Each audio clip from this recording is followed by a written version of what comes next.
Jackson on the drive, kicks it out for man. Man, three-pointer, bang! Oh, what a man! Magic down the middle, just what I thought. A hook shot at 12, good! Here's Michael at the foul line, a shot on Elo, Good! The Bulls win! They win it! Now there's a steal by Bird. Underneath the DJ, lays it in. going up over Bell, ball away. Yes! Yes! At the buzzer, he does it! Was there ever a doubt? A Smith screen, Posey will defend. Oh! LeBron James with no regard for human life. It's a physical game.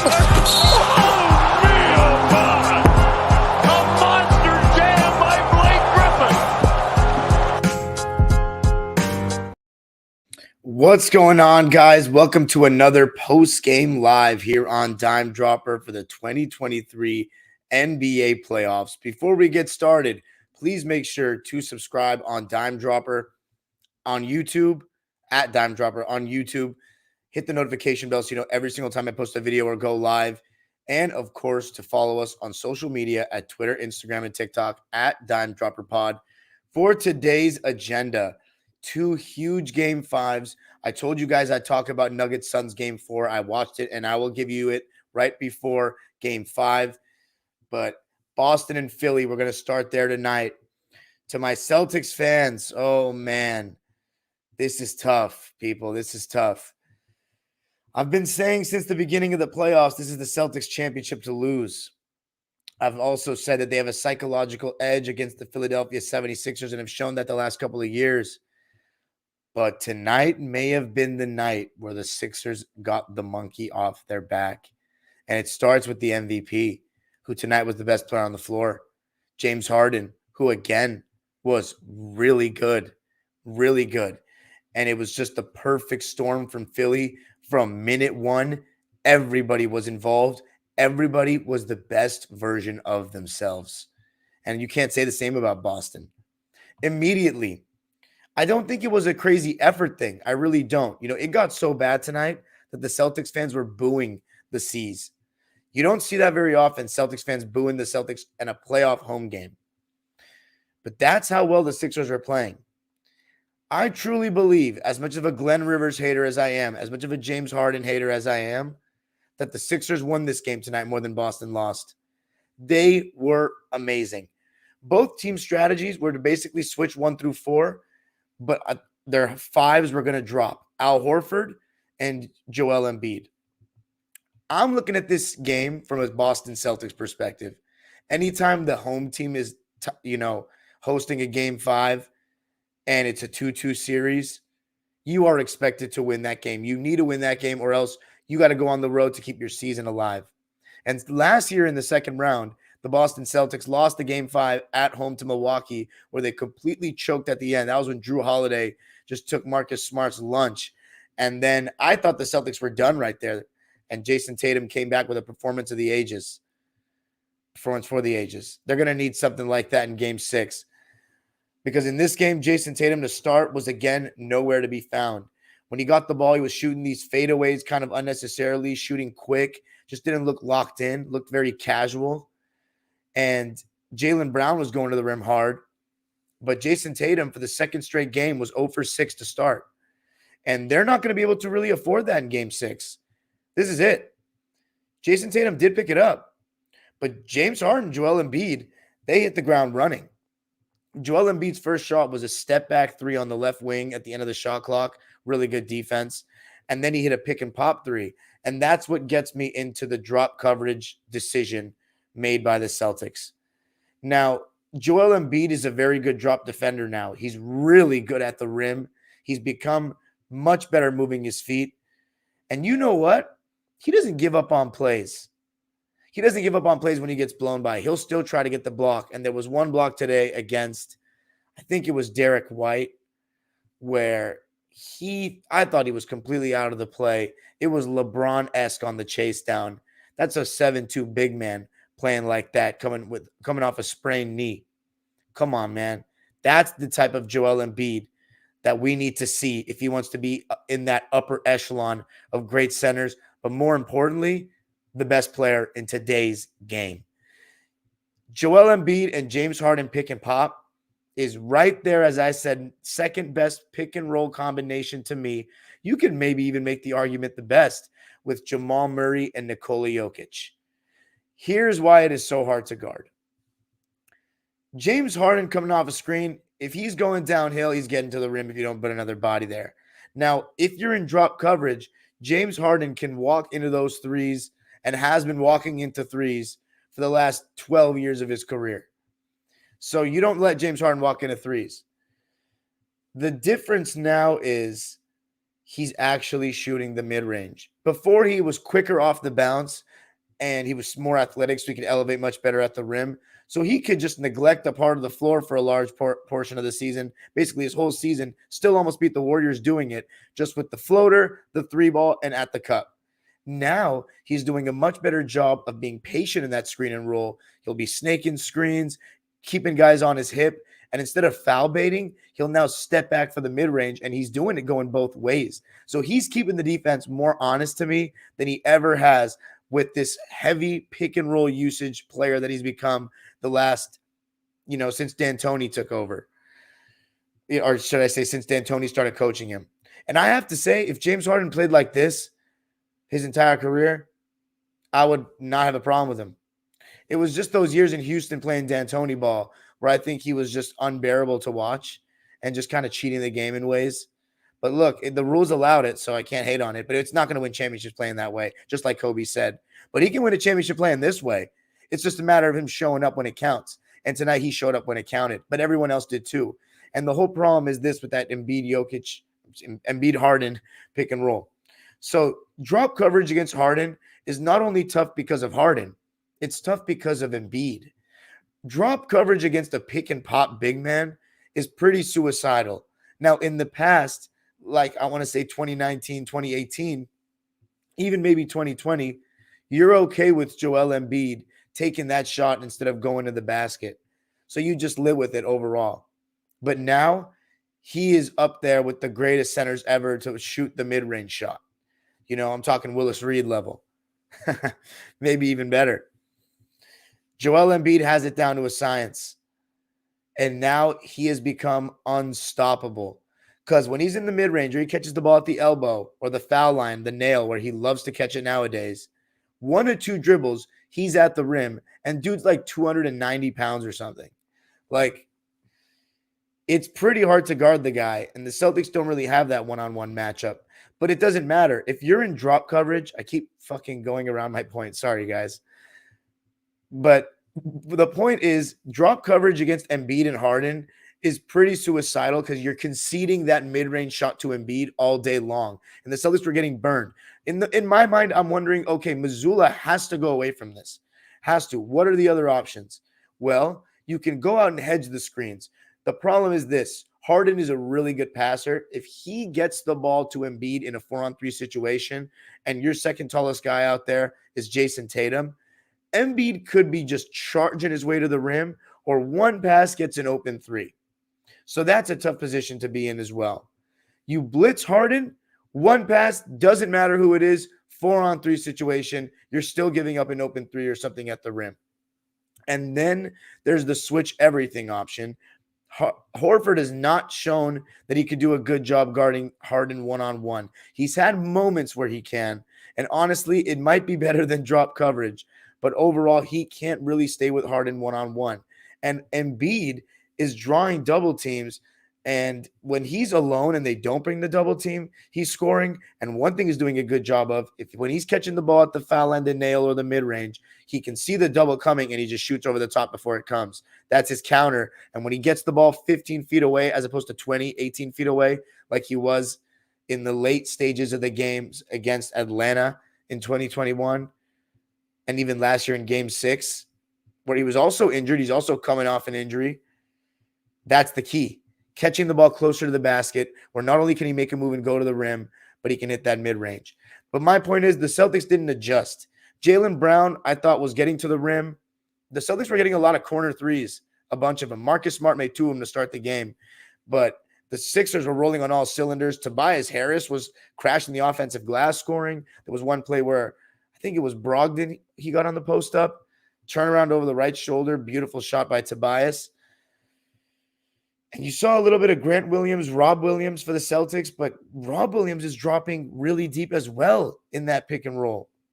And Embiid and Harden just pick and popping them to death. And Tyrese Maxey was hitting the three ball and really attacking, coming off screens when he could, getting into the lane for those floaters. Sixers led 33-26 after one. And at what point? We're up 15 points in the first half. And I was just wondering, when are we going to see a response from Tatum?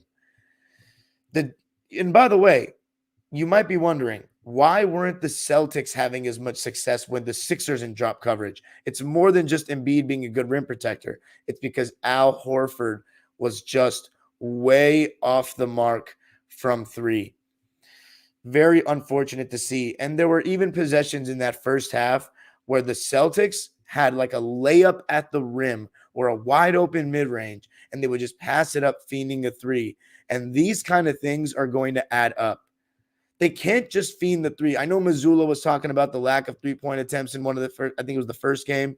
But like, dude, I think the problem is that they have trouble guarding Harden in the pick and roll this series, point blank. And now that Embiid's back, that pick and pop action is going to be hell, not just for Boston to guard, but for anyone in the NBA to stop, depending on how far Philly goes.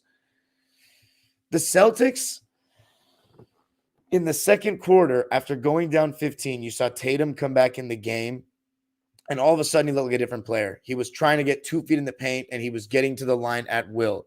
Tobias Harris was trying his best, but look, Tobias can't guard Jayson Tatum, and Tatum was getting to the line.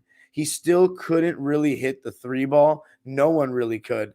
And the Celtics went into the half down 49-58. The fellas were talking about it at halftime that the Sixers, they could have blown the game open even more, but they made a couple of mental mistakes like fouling three-point shooters, turning the ball over, that kept Boston within striking distance.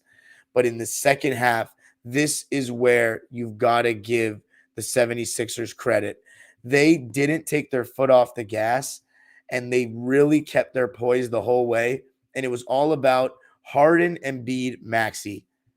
The pick and pop combination, the only adjustment Mazzulla made was he started playing that high drop, which is a little bit better. So you're at least taking the immediate look away from James Harden coming off the screen. But he is so good with that pocket pass. And there were a couple of times where Embiid caught the ball. Tatum did rotate really well. And Tatum had a couple of nice defensive plays in that second half. But the other guys were making their open threes. And Embiid was doing a good job making that pass. Tobias Harris, Tyrese Maxey, they were making the Celtics pay.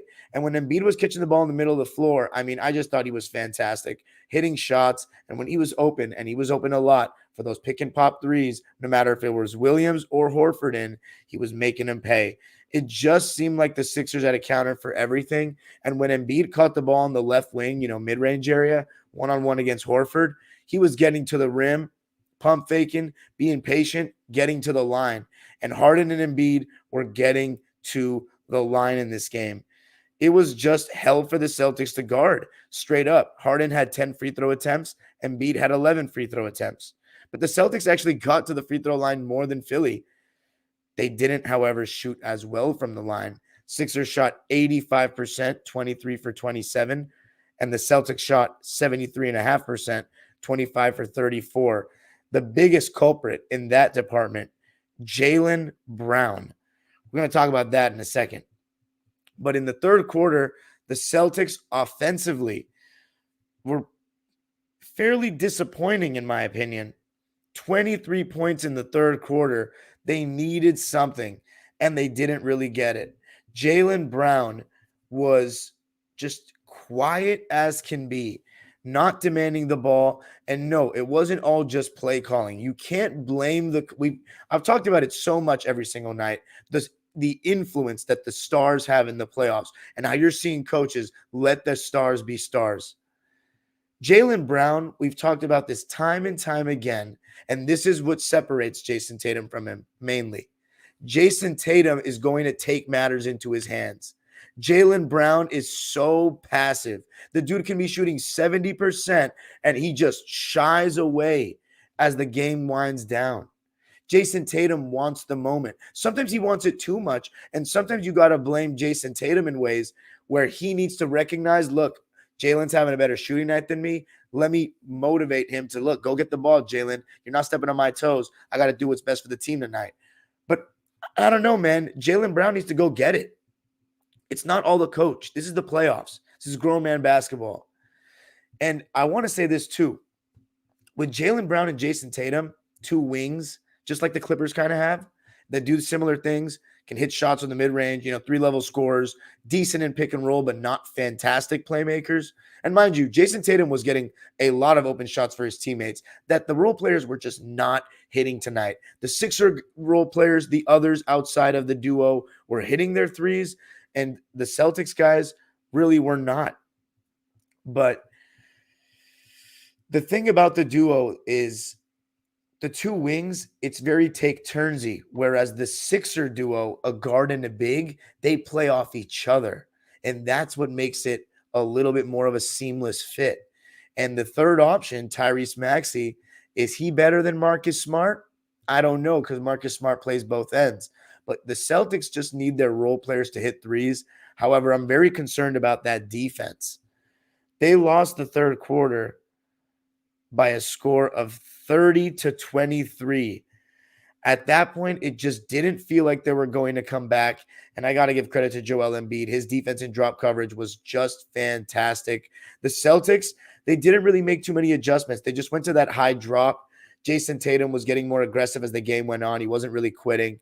Jaylen started getting a little bit more shots up towards the end of the game, but Embiid was really unstoppable. He was the best player on the court tonight. And I picked the Celtics in this series because of the fact that Jayson Tatum just plays better than Joel Embiid in the playoffs. I went with that. And of course, James Harden will always have his fuck up.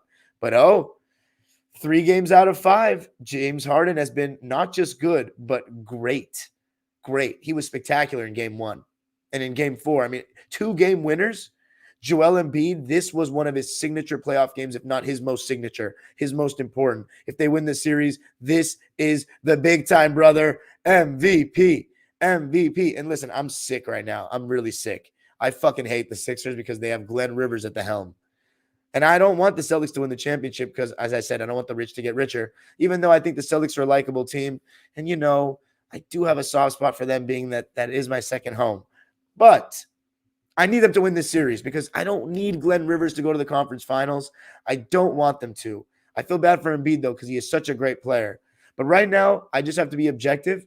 Embiid was the best player on that damn court.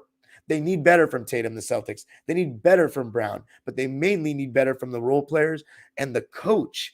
I don't know, man. The Celtics, they didn't really get the game within 9 points, get it within single digits. The Sixers prevented any big run. There was one point where the Celtics got it within, I think, 12. The crowd was really loud, and then Tyrese Maxey hit a huge right wing 3.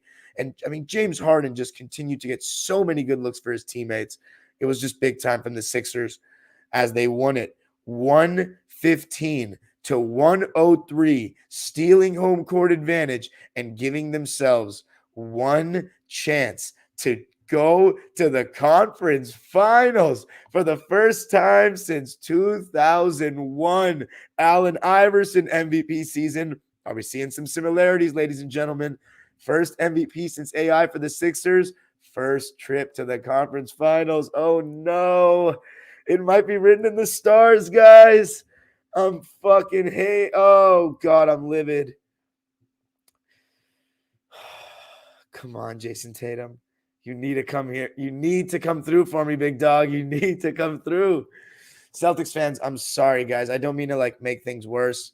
And I really hope some of my Minute Men and Minute Women are listening to this, man, because I apologize for not doing as much Celtics content these last 2 years. You guys have had great teams. Only so many teams I can do.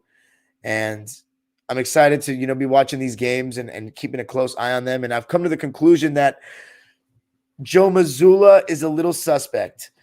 Let me tell you why. I like the way he talks the game, but I just don't feel like defensively he pays enough attention. Charles Barkley made a decent point in the pregame. He was talking after game 1. He was talking about shooting threes and how they weren't shooting enough threes, the math game and all that, but they were not getting any stops. And that was kind of his emphasis. And that's kind of telling me that he has an offense first lens. Remember, Joe Mazzulla was a point guard. Ime Udoka was a wing that guarded guys like Kobe. Like Pop asked him to guard guys like Kobe. The Brandon Roys. Defense first lens. So I just don't think they really made enough adjustments. What do you do? Now, see, I need somebody to ask me that. No one's asked me in the chat. What do you do, Mr. Big Shot? Talking about, how do you guard it? Let me tell you what I think I would do. Honestly, I would just switch everything and start doubling and just running their asses off the line and just making them exert as much energy as they can in the half court. They have great guys to attack closeouts is the problem with Maxey and Tobias. Because Tobias, if he gets, attacks a closeout and someone runs him off the line, he can hit that mid-range stop on a dime. And Maxey has that great runner in his game and a really good layup package. So it's tough. But that's the best option in my opinion. What about going two bigs? That was something we saw last year with the Celtics. So let's say Horford or Time Lord goes out and hedges the screen. At least you have one of them on the back line protecting the rim. Sag off PJ Tucker. Especially with PJ Tucker, I feel like you could do that maybe. Why not? Why not? And it's not like, look, if you got to take Embiid on that short roll or on that pick and pop, and Time Lord gets drawn out, and Horford and Time Lord both get drawn out, at least you have Jayson Tatum and Jaylen Brown, two athletic wings, or even Marcus Smart on that backside. So, something to consider. Two bigs, maybe even Grant Williams at the 5 with Jayson Tatum, Jaylen Brown, Marcus Smart, and maybe one other guard. I don't know. That may be a little too small. But let's just put it this way. The fact that I'm having to throw all these things out there just shows you how hard it is to guard Embiid and Harden when they're playing at this level and when other guys are making shots. It's really difficult. Let's read the lines. Any signature statistics to look at for the team? Let's see. Let's look at the team stats. 13 turnovers for Philly, only 8 for Boston. So they did take care of the ball, but just 40% shooting for the Celtics at home. Sixers shooting 50.6%. Sixers also 40% from 3, Celtics 31.6. So the Sixers shooting better from the field, from the 3, from the line, out rebounding the Celtics by 13. That's because there were a lot more missed shots. Same amount of offensive rebounds. I really don't think it was an effort thing. I really think the Sixers were just played better basketball straight up by a landslide. Let's look at the Celtics stats. Jeez, yeah, they had to throw in they waved the white flag. It was that bad tonight. Boos from the crowd.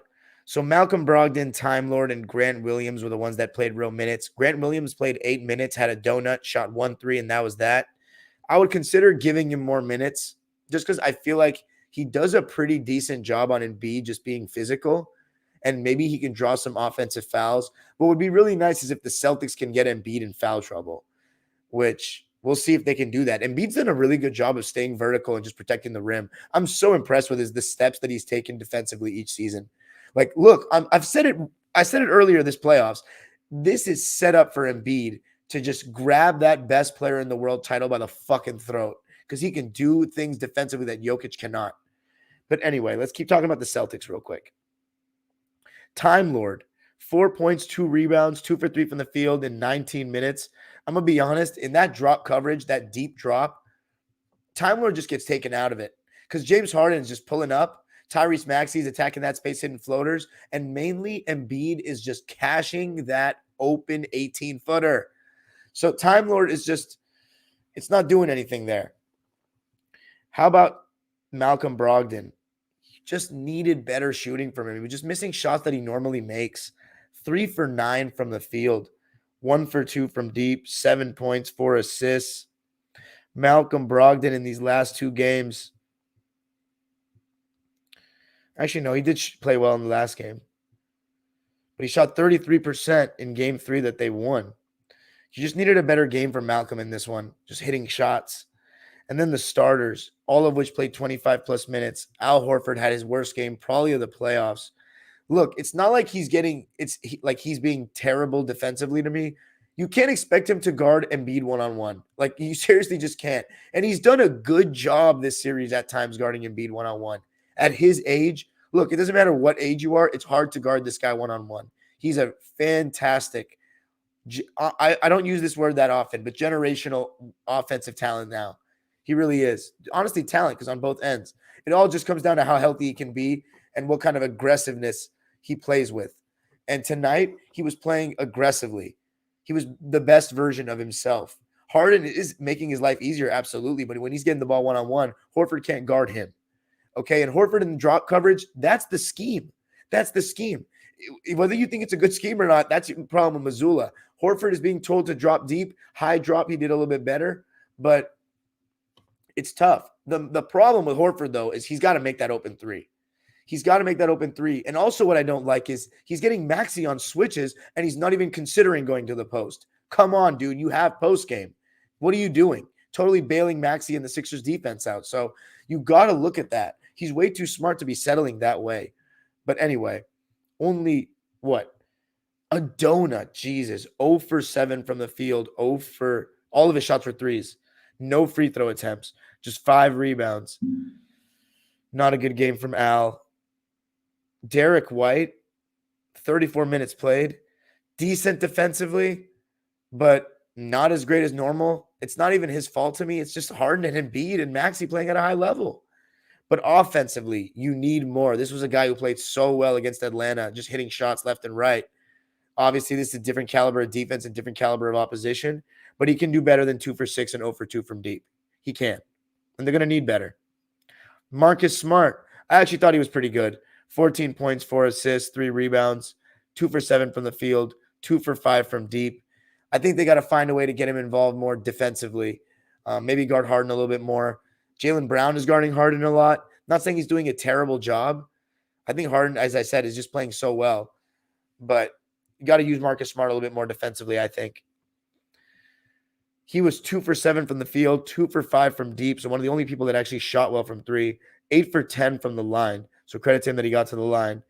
And then Jaylen Brown, 24 points and 6 rebounds, just 2 assists, 3 turnovers, 9 for 16 from the field, 3 for 6 from deep. Oh, great. So efficient. Just 16 shots is not good enough. 8 threes. I'm sorry. 3 for 6 from deep. 3 for 8 from the foul line. That is ridiculous. Inexcusable from Jaylen Brown. 3 for 8 from the foul line? That's crazy. Jayson Tatum, he ended up having a solid stat line. 36 points, 10 rebounds, 5 assists, 2 steals, 2 turnovers, 10 rebounds. I already said that. 11 for 27 from the field, 3 for 11 from deep. I still think he can do without so many contested threes. Just really he's got to stop settling. If he wants to shoot a jump shot, at least take some more mid-ranges, some more turnarounds. Use your post game. Try to get Maxey switched on to you or Harden. Even though Harden is a good post defender where he can shoot over the top. The one thing I did like is how aggressive he was in terms of getting 2 feet in the paint in that second half. Shot 13 free throws, made 11 of them. But overall, you need a better start from Tatum. You need much more aggression from Jaylen Brown throughout the game. But one thing you really need from the Celtics is to just put together 4 quarters of good basketball. Seems very hard for this team. That comes down to lapses in concentration. But I also think Mazzulla has to throw some different looks out there. Maybe 2 bigs, maybe switch everything in double and just make them, run them off the line. I don't know. But that deep drop is suicide. And that, the shallow drop, that high drop is not bad. You got to just rotate sharply and make sure that the other guys get shots and hope that they miss. Like the other guys, meaning Melton, Harris, these guys. And that's a perfect segue into the Sixers. And by the way, Mazzulla was so out of ideas. He just threw Peyton Pritchard out there and he thought he would maybe make an impact and nothing happened. The Sixers. Paul Reed just played 7 minutes, 1 for 1. You saw a lot of Embiid, so limited game for him. George Niang, just 12 minutes, a donut, 1 shot attempt. Daniel House, what a performance from him. Really good defense at the point of attack. One-on-one, he was awesome. Moved his feet well, stayed strong. Double-figure scoring, was good in transition. 10 points, 5 boards on 5 for 7 shooting. His only misses coming from the three-point line. So he was 5 for 5 from 2. And then DeAnthony Melton, really solid, just doing his job in his minutes, playing good defense and spreading the floor. 4 points, 4 boards, 2 for 4 from the field, 0 for 1 from deep. And then the starters, who all played 31 minutes or more. PJ Tucker, fairly quiet, but doing the little things and playing tough defense. 3 points, 7 rebounds, 1 for 4 from the field, 1 for 3 from deep, but made a big one in the second half. PJ Tucker, he just helps win games. I don't know what to say. He really just helps win games. Miami, Milwaukee, doesn't matter. He helped. Tobias Harris, what a game from him. 16 points, 11 rebounds, 7 for 10 from the field, 1 for 3 from deep, being aggressive. So not settling for just threes. Big time performance from Tobias.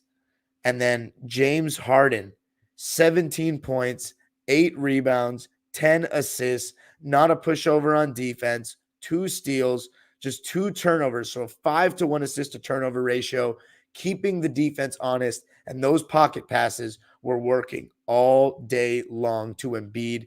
4 for 8 from the field, just 2 3-point attempts. Absolutely love that. 1 for 2 from 3, 8 for 10 from the line. Amazing performance from Harden in 39 minutes. How about Tyrese Maxey? What a game from him. This was probably his best game of the playoffs. 30 points, 7 boards, 3 assists, only 1 turnover, 10 for 21 from the field, 6 for 12 from 3. He did it from all 3 levels, 4 for 4 from the line. 6 for 12 from 3 is just ridiculous. And then the MVP, Joel Embiid, with one of his most signature playoff games, 33 points, 7 rebounds, 3 assists, 4 blocks, plus 21, which was the highest of any player in the entire game for either team. 10 for 23 from the field, 3 for 7 from deep, 10 for 11 from the line. He was the man, and the Sixers win it by 12. This is it. This is the moment to get over that hump for the Sixers organization, for Joel Embiid, for James Harden, them conquering Boston, Glenn Rivers getting some revenge. Actually, no revenge. They never beat him. But beating his former franchise, oof. This is it for the Sixers. They got to get this done. As for Boston, you've been here before last year. You need to play your best game.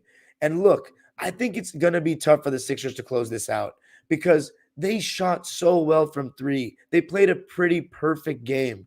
The Celtics shot like shit, and they haven't really had a nuclear game from 3. I think there's a game coming, and this might be it. This is where I want to see what this Celtics team is made of. Because if they lose, there's going to be a lot of unnecessary talk in the offseason. Part of it's just the Sixers are playing great, but the Celtics need to respond.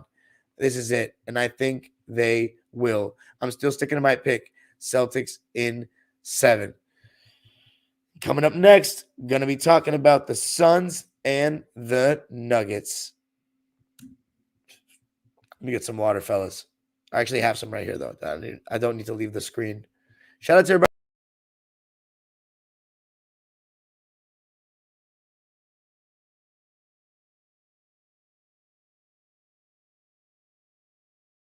That was ridiculous.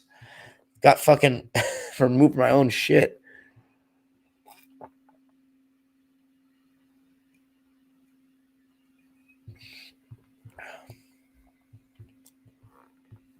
Oof. All right.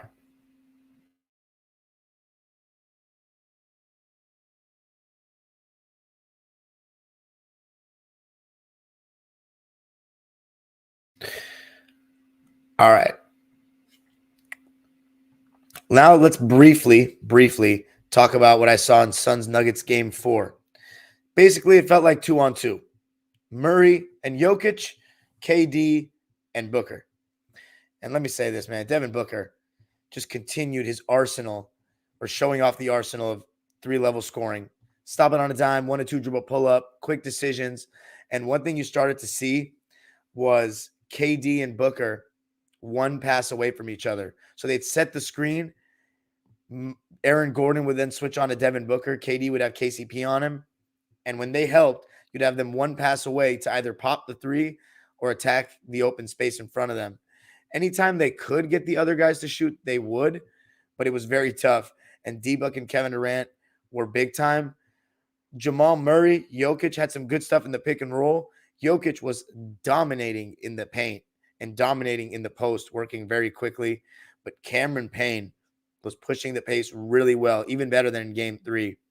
And the Suns were running a ton of double drag action with Booker as the ball handler and KD popping out, either Landale or Ayton as the roller. And, I mean, that's pretty good action. It can get you some really good looks. You get KD on the catch and shoot situation off the screen. Tough to guard. But it was a pretty neck-and-neck game the whole way. Jokic was insane in the second quarter and the third quarter. Ayton was a little bit better in that game, though. Better in drop coverage defensively and finishing around the rim in the pick and roll. But Jokic, I mean, he could not guard Jokic, but you can't really blame him. Like, how can you guard Jokic? He was hitting those turnarounds over the left shoulder, like the jump hooks, with ease. I mean, catching the ball in the middle of the floor. He was even hitting his jump shot. But Booker went nuclear with 2 big threes late in the third quarter. You saw a little bit of Terrence Ross, TJ Warren. Those other guys stepped up. The Nuggets started blitzing Booker a little bit more. And it looked good when you got other guys to score. But when KD gets the ball and has to attack closeouts, it was trouble. And in the fourth quarter, Landry Shamet, he was trying to be very physical with Murray. Very physical. But the big thing was him making 4 threes in the fourth quarter. And it was all off KD and Booker just having so many eyes on them. You know, KD and Book setting the screens for each other. As I said, the double was coming. Devin Booker, by the way, like even Aaron Gordon couldn't really do much about him. He was getting the double. KD one pass away or vice versa, you're cooked. But what they were doing was they'd rotate. He'd make the extra pass. That's where Shamet was coming in for the 3.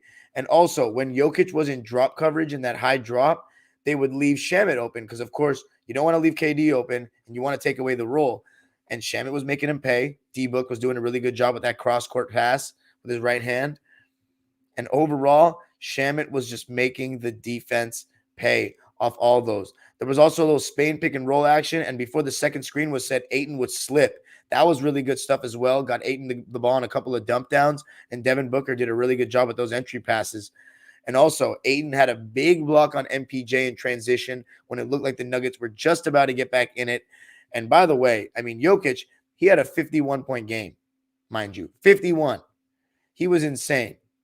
Murray could have been a little bit better, but it was mainly the supporting cast that showed up for the Suns and didn't show up for the Nuggets. And that was the difference in game 4. I was interested to see how the Nuggets would respond in game 5. And by the way, TJ Warren sealed the game at the foul line. Jokic turned the ball over late, even after his great game. But that was a big win for Phoenix. Thought KD and Booker were amazing. Tonight, all the pressure on the Denver Nuggets, all of it. And they started out with crazy intensity, created 4 turnovers in the first 2 minutes. KCP, again, they were going to that same pick and roll.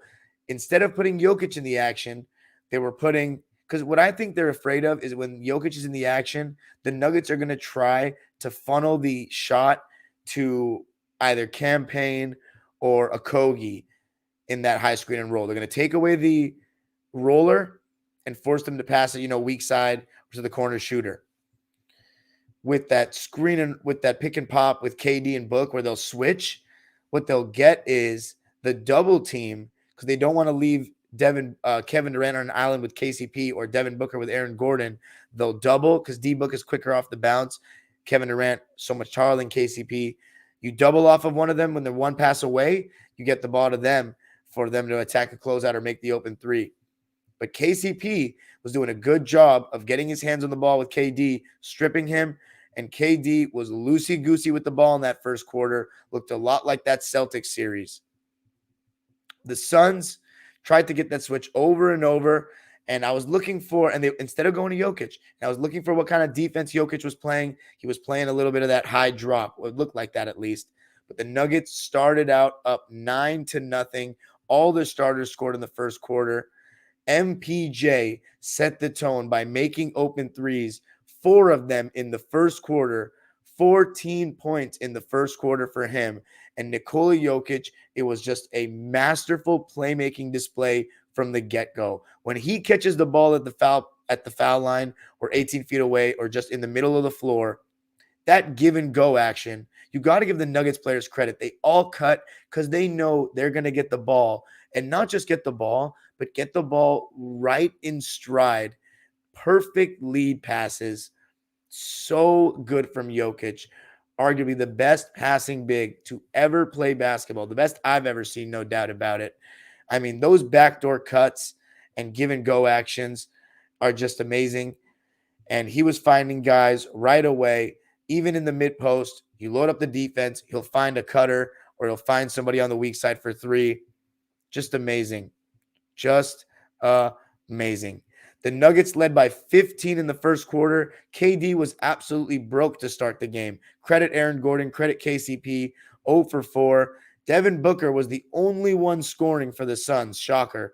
4 of 4 to start the game. He had 10 first quarter points. And of course, a big key was getting the Suns in transition. Yes, so shocking. Cameron Payne is better for the Suns than Chris Paul because he pushes the pace. He gets them out and running, and Devin Booker and Kevin Durant can get those transition threes and pull up mid-ranges without a set defense off of misses. And D-Book, you have to honor that transition 3, but he also has such a good hezzy in his game. He'll get to the foul line or get to that elbow, and he's even shown the ability to get all the way to the cup as well and finish in these playoffs. So hard to guard them in transition.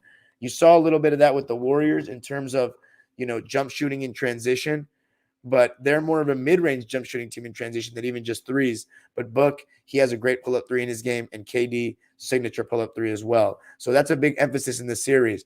But it comes down to the Nuggets' really good defense, one-on-one and as a team.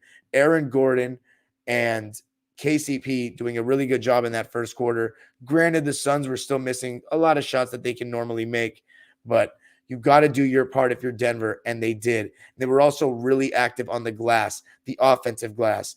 Aaron Gordon, KCP, Nikola Jokic, everybody getting into the act, trying to rebound. But somebody who I thought also had a decent first was DeAndre Ayton. I think he had at least 6 points on the roll.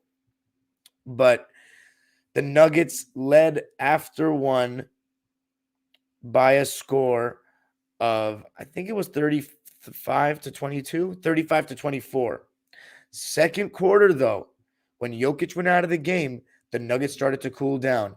And the Nuggets, they go with this small ball lineup of Jamal Murray, Bruce Brown, Jeff Green, Aaron Gordon, and Christian Brown. Really good defenders, but you can switch everything if you're the defense. And they were, and it was just a lot of tough shots for Denver, a lot of stagnant possessions, and just, good individual defense by guys like Landry Shamet, Jock Landale, Kevin Durant, Devin Booker even. KD also started catching the ball on the left wing isolated and showing 1 to 2 dribble pull-ups, turn around over the right shoulder of a Christian Brown. He was starting to get to his spots, get the ball closer to the basket. Really good stuff from KD in that second quarter and also getting to the line. So you like to see that if you're a Suns fan. Get the ball to KD closer to the basket where he's around 15 feet and in, and he can really just rise up over the top or take 1 or 2 dribbles, get to the spot, and rise. But you got to give Aaron Gordon, KCP credit. They were still doing their best to try to deter him as much as possible and being very physical with him. I have to say, KD had a lot of times where he should have gotten a foul call and he didn't, but I thought it was a pretty evenly officiated game, a poorly one at that. Tempers were flaring, but you love to see it. And even in that second quarter stretch, Nikola Jokic was missing too. He was 3 for 10 at one point. So nobody was really hitting shots, and Booker and KD were starting to hit shots, and even TJ Warren.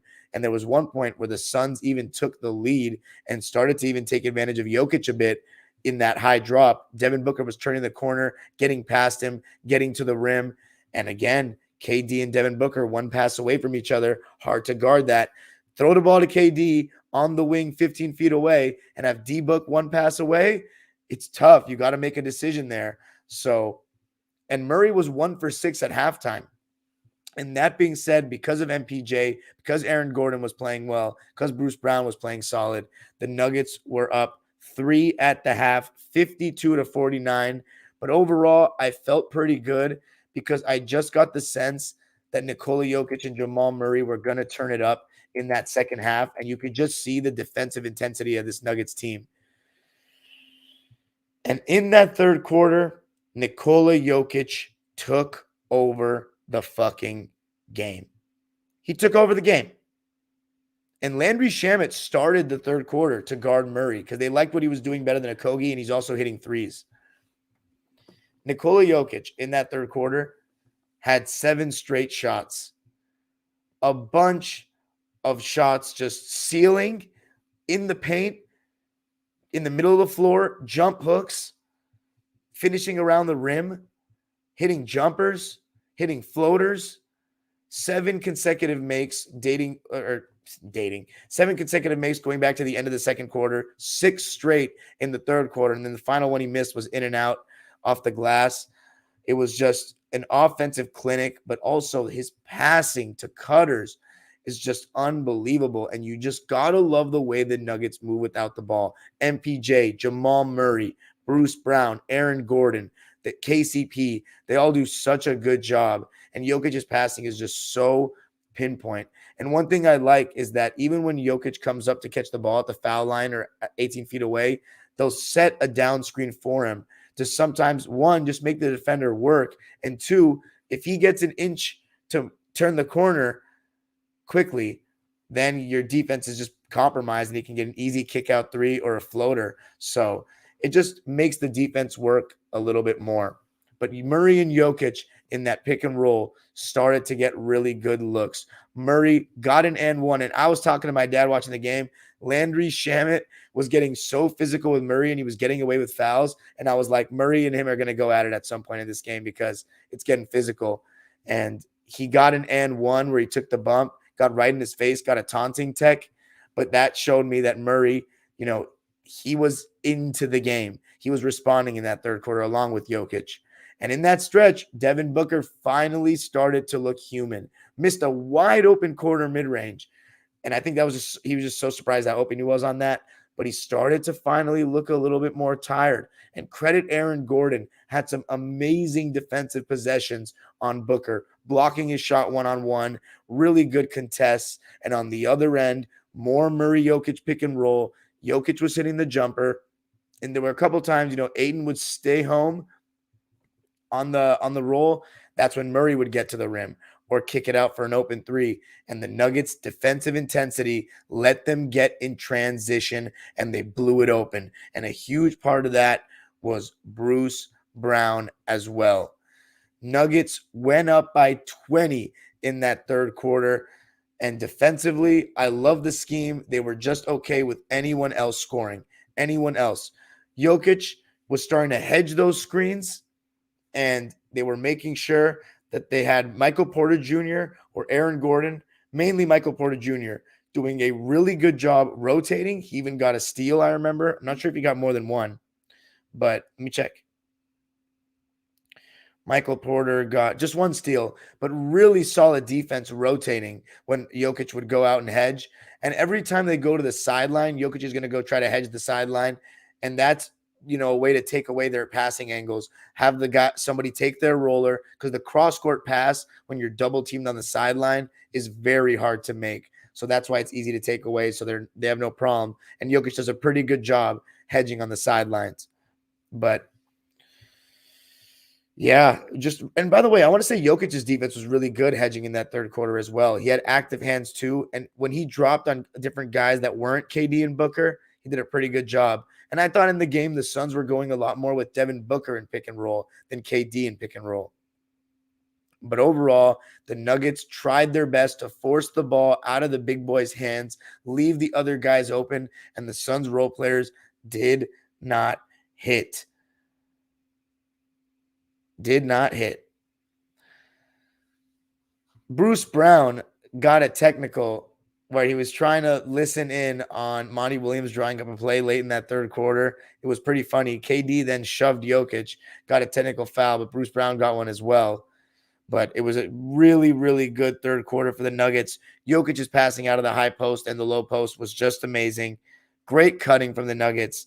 They outscored the Suns 39-25. And Mike Malone, he had lost his voice after the third quarter. What he loved, he said the most, was the defense. They were alert. They were tough. They were physical. And even Jeff Green, who Nuggets fans seem to hate on because he doesn't really, hit shots, I thought he was pretty physical on defense. And even though KD scored on him a couple times, those shots were not easy. And I thought he played with a certain toughness, had some really nice cuts. And I thought he and Aaron Gordon made really nice extra passes and just played the right way offensively in terms of moving the ball. The Denver Nuggets really just play good basketball on the offensive end, especially. They move the ball well. They move without the ball well. They make the extra pass. I don't know. Honestly, I'd want them to win the championship because they've never won. And Nikola Jokic is a fantastic player, a special player. It'd be the first time in my life watching basketball that a center would be the best player on a championship team. So it'd be a big deal. The Nuggets went up by 24. Let me see if that was their largest lead of the game. I think it was. Yeah, it was. Bruce Brown was just incredible. He was doing it all. So many good moments one-on-one contesting Kevin Durant, even Devin Booker at times, but mainly I remember KD where he just got a hand up so well, was very physical. He rebounded. And I remember there was one play where he stopped somebody, got a rebound, passed it up the floor to Jamal Murray for a transition three, and Jamal Murray had 10 points in the fourth quarter, started to come alive. There was one shot so nice where he was in the post. I think it was against Payne. Pivot, pump fake, up and under, bank shot. Looking like Kobe Bryant on that one. So good from Jamal Murray. And then there was a moment where KD turned the ball over. Bruce Brown, hand in the passing lane, loading up, and dunked it down. And I thought Jokic held his own, hedging that whole second half. And the Nuggets rotations were sharp because they knew those other guys were not going to make threes. Overall, amazing performance by the Nuggets. A true beatdown. They win it 118-102. The Suns wave the white flag, and now the Nuggets are one game away from their second conference finals in the Jokic era, the first one in front of their fans. Let's read the lines. The Phoenix Suns. Look, I always say when you have a game 7 on the road, you already have lost, basically. I just didn't expect the Suns to win this game. It's a lot to ask to beat this Nuggets team 3 games in a row when you really only have 2 players. They might just need Chris Paul back just for late game situations, but I don't know. I think they are a better team with campaign. At this point, I wouldn't even hold it against Booker and KD to lose this series in 7 games. I just think it shows that Jokic is better than everybody on the court, which I don't think should be much of a debate at this point. Because KD is not what he once was, and I don't even know if he's better than Booker. We'll see. We'll see what we have to say about that conversation at the end of this series. But so far, Booker looks better. However, Aaron Gordon, Russell Westbrook, the guys that have been the main stop, the number one option on the other team, they've guarded KD to start the series and then switched on to Booker because Booker's been cooking the second option. So, but Booker's been, he was cooking Westbrook and Aaron Gordon in stretches in these playoffs. But then there was moments where Russ did such a good job, and moments like tonight where Aaron Gordon did such a good job. So I don't know. That's a tough conversation to have. But what I do know is that the Suns shot 43% from the field and 33 from deep. So 9 for 27 from 3, just weren't hitting shots. The other guys didn't hit shots. Booker finally looked like a human being. 43%, while the Nuggets shot 49% and 48 from 3. They shot the same amount of threes, 27, but they made 4 more of them. They also shot 4 more free throws, were 21 for 28 from the line, 75%. The Suns also missed 7 free throws, 17 for 24, 71%. Nuggets out-rebounded them by 8, only won by 2 on the offensive glass. They had 10 more assists, though, a lot less iso ball, so much more off-ball movement. For example, campaign, like on the weak side, when the defense is loading up on KD or Booker on that, when they're isolating on a wing, he does not cut off the ball at all. At all. The Nuggets outscoring the Suns in fast break points, 31-25, and outscoring them in points in the paint by 6, 50-44. It's mainly the three-point shooting. They only had 4 more field goals than Nuggets in the game. That's interesting. But those 4 were threes. Very interesting. But part of it is like the fourth quarter stats are kind of bullshit. So they waved the white flag. The Suns outscored them 28-27 in the fourth. But overall, the game was over with like 7 minutes left. The Nuggets win it 118-102 to take a 3-2 lead. They are undefeated at home in this series. You know what they say? The series doesn't start until the road team wins. Well, there hasn't been. I guess the series hasn't started yet. It may never start. I had Nuggets in 7 before the series. I think Booker and KD will respond, and I think that the Nuggets will finish them at home. But a game 7 is a little dangerous if you're Denver. Let's see if you can finish it right there in Phoenix. It's all about the role players making shots. But let's start with the Suns, whose role players didn't make shots.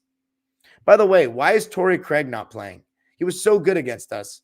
He's not a bad defender. He knows the Nuggets. He was on the team, and he shot really well against us in the playoffs. Let's see what he's shooting in the playoffs overall. 57.5% and 48 from 3. I don't get it. Let's look at his game log. So against us in game 5, he only played 17 minutes and was 0 for 1. He played 24 minutes in game 1 in this series, and he was 1 for 3. And then just 11 minutes in game 2, and then a combined 7 minutes. Oh, no, I'm sorry. He didn't even play in game 4 and only played 3 minutes in game 3. That's wild, man. I think Torrey Craig should play.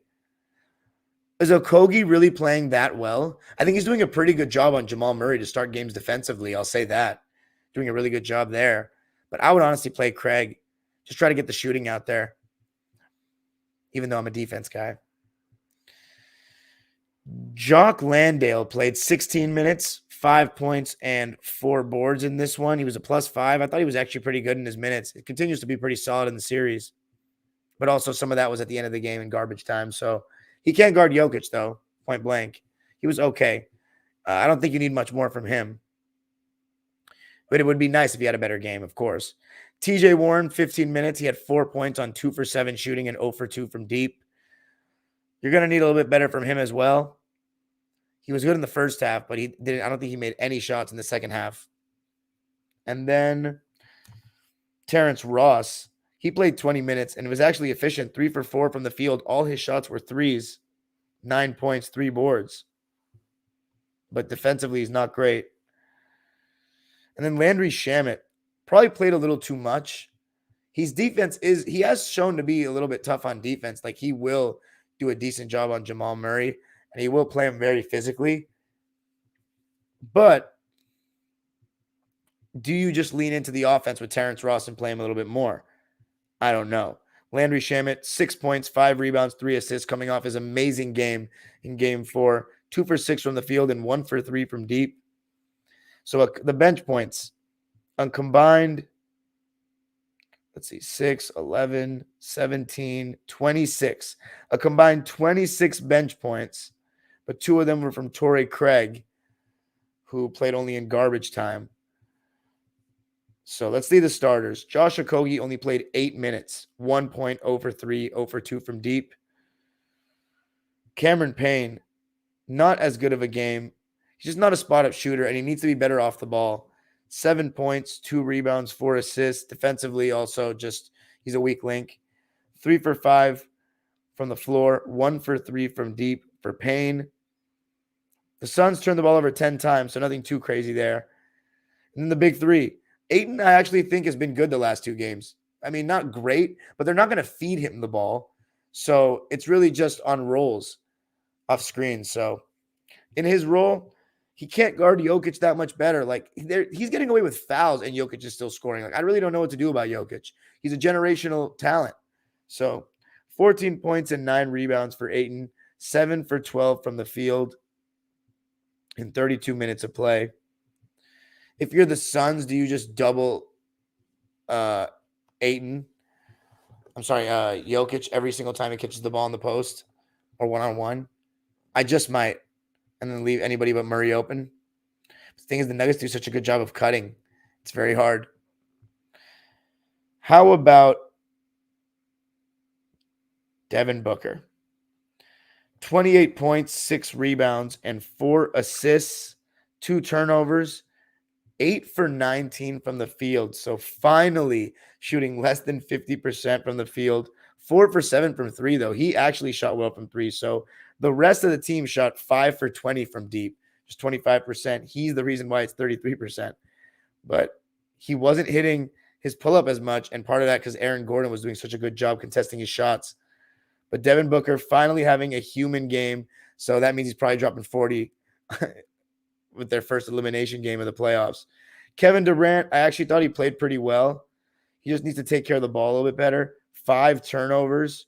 That's too much. He had half the team's turnovers, and I think he will play better. 26 points, 11 rebounds, 7 assists. What I love about KD is that he's starting to just shoot more. 10 for 24 from the field, 0 for 3 from deep. But I thought he shot a lot of shots that were just way too heavily contested, where he could have tried to get a little bit closer or maybe even tried to pass and post up. But overall, KD took a beating in this game. I think the Suns just kind of ran out of gas. The altitude, it's just a tough place to play. And someone's going to have to beat Denver there. 6-0, just like the Lakers so far. I think the Lakers are 5-0. The Nuggets are 6-0 so far in these playoffs at home. Can't believe the Celtics have lost so many playoff home games. But yeah, those are the stats for the Suns. How about the Nuggets, who played Jeff Green, Bruce Brown, and Christian Brown off the bench? Jeff Green played 16 minutes, 4 points, 2 rebounds, 2 for 4 from the field, and 0 for 2 from deep.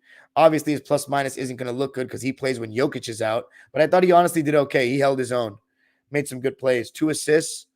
It's not bad for a player playing only 16 minutes. How about Christian Brown? Really solid defense, in my opinion. Adds a lot of athleticism. 5 points, 2 for 3 from the field. And I love the intensity that he plays with. Got that big steal and dunk, and that energized the crowd and pretty much sealed the game. And then you had Bruce Brown, who was just phenomenal. And even as the pick-and-roll ball handler, I think teams should always go under the screen. But one thing he does well is he attacks space, takes bumps well, and hits those floaters and runners. And Bruce Brown in this game did a little bit of that. Really good moving without the ball and great in transition. There was one little hezzy he had on KD and blow by in transition that was just beautiful. 25 points for him, 5 rebounds. In my opinion, his best game of the playoffs. 7 for 11 and 2 for 4 from deep. So good from Bruce Brown. Also had a steal in there. And then the starters. By the way, Bruce Brown, so he basically had as many points as the Suns bench by himself. 26 for the Suns bench, 25 for Bruce Brown. The Nuggets bench overall with 34 points. So that's been a big story in this series as well. Whoever's bench plays better. In Game 4 was the Suns. Then the starters, who all played 28 minutes or more. 27 minutes or more. KCP, I think his stats will lie to you here. 7.7 rebounds, 3 assists on 1 for 6 shooting and 1 for 3 from deep. But I thought he had a really solid game. Really good defense. Still moving without the ball. Still spreading the floor. 7.7 rebounds. He just wasn't hitting his shots, and that's okay. But he also had 3 assists. He also had a steal and 2 blocks, and he was a plus 18. I thought KCP, that's the thing about guys who guard. They can have bad shooting nights, but they guard. And KCP just such a good job navigating screens and moving without the ball as well. Every single Nugget starter had 2 assists at least. So that tells you the way they move the ball.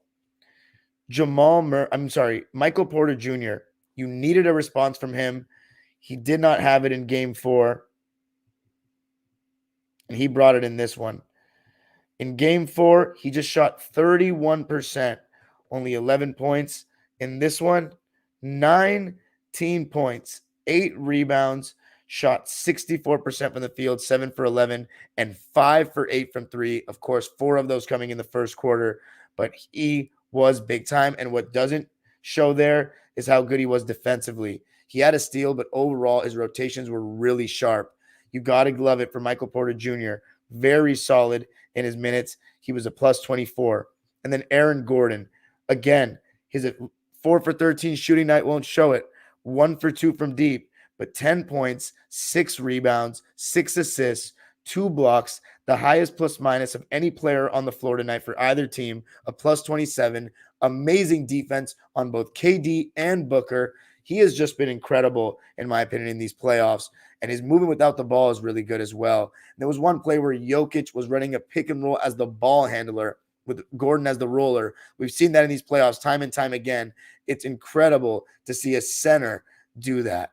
I mean, just amazing. And it's very tough to guard because you got to stop a 7-foot freight train going to the basket. And Aaron Gordon's super athletic on the lob. And you know Jokic's pass is going to be pinpoint. The way Jokic just carved the Suns apart with so many different types of passes is unbelievable. And how about Murray, who overall finished with a really solid game? Good effort as well on the defensive end, in my opinion, as the game went on. 19 points, 5 rebounds, 6 assists, and a steal, 2 turnovers, 7 for 15 from the field, 2 for 4 from deep, 3 for 3 from the line, and just killing it with Jokic in that pick and pop game. Really unstoppable, that pick and roll combination. In my opinion, the best in the league. The 2 best in the league, like tonight, winning. And what if we really got the 2 centers, Jokic and Embiid, in the finals? That would be amazing. I don't think the ratings would be great, but I think it would be amazing for basketball, and I would thoroughly enjoy it. I would just be rooting so hard for Denver. But anyway, speaking of Denver and Jokic, another triple-double. What a series this guy is having. 29 points, and just the playoffs in general. Looking like the best player in the world right now. Really is. I'm looking at you, Mr. Curry, tomorrow. And I'm also looking at a team that can take advantage of Jokic defensively. He held his own tonight, but let's see against the highest level. It's really going to come down to the very end. Jokic, 29 points, 13 rebounds, 12 assists, 1 steal, 2 blocks, dominating, turnarounds over the left shoulder, turnarounds over the right shoulder, so patient in the post.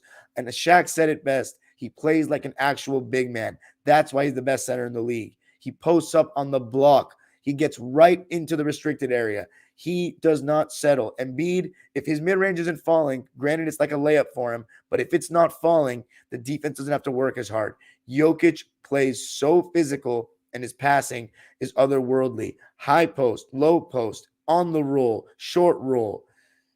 Generational talent, and I don't throw that word out there like strippers on the Vegas Strip. Jeez. That's it for me tonight, guys. The Nuggets with a big win. Huge performance. 49% from the field, 48 from 3. Huge game from Jokic. Can they close the series out? I think that they may, but I'm going to stick with my pick, Nuggets in 7. Let me know what you thought of my episode tonight.